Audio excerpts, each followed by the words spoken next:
जय श्री राम। रामायण सिंधी शायरी में व्याख्या हिंदी में पृष्ठ 180 लंका कांड। इसके पहले मेघनाद के मरने की खबर सुनकर रावण अति क्रोधित हो उठता है और वह अपना रथ तैयार कर युद्ध भूमि में जाने के लिए प्रस्थान करता है। अब आगे फौज वधण लय मांदी आहे, जणसुर में जी आंधी आहे। उत अपसोण बि आहिन जारी, पर रावण खे अहम बिभारी। रावण की राक्षसों की फौज उतावली है आगे बढ़ने के लिए। ऐसा लगता है जैसे काजल की आंधी चल रही हो और वहाँ अपशगुन भी हो रहे हैं, पर रावण अपने घमंड में चूर है, उसे कुछ भी दिखाई नहीं देता।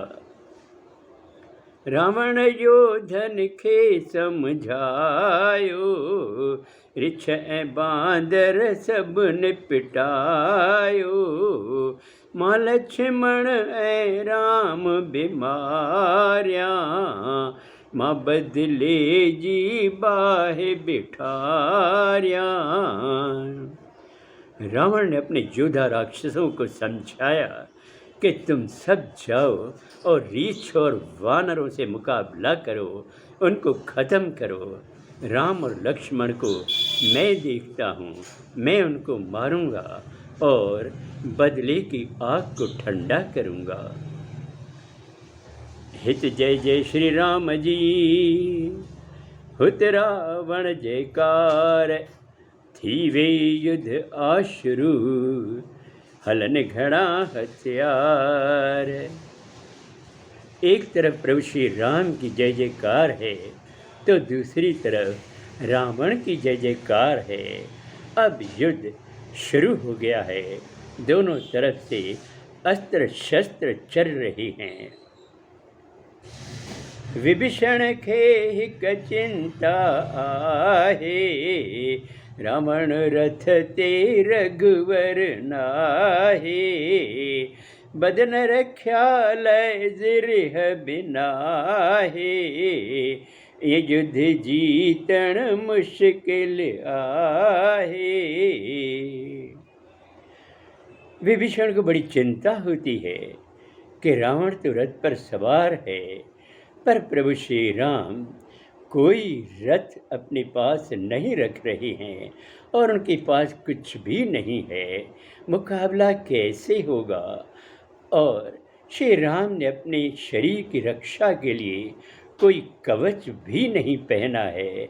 अब तो युद्ध जीतना मुश्किल लग रहा है। राम चयो को फिक्र तनाहे, जंग खटण लय ब्यो रथ आहे। सजन धर्म रथ जय वट आहे, उनखां कोई खटंदो नाहे। जब श्री राम ने विभीषण को चिंतित होते देखा तो उन्होंने कहा, कोई चिंता की बात नहीं है। जीतने के लिए केवल ऐसा रथ ज़रूरी नहीं है, और भी एक रथ है जिसको धर्म रथ कहते हैं। जो धर्म के मार्ग पर चलता है उसे जीतना बहुत मुश्किल होता है। बहादुरी ऐ धीर समाए, रथ जाफी था नाचवाए। झंडो आहे सील सचाई, गुरुवर पूजा जिरह चवाई।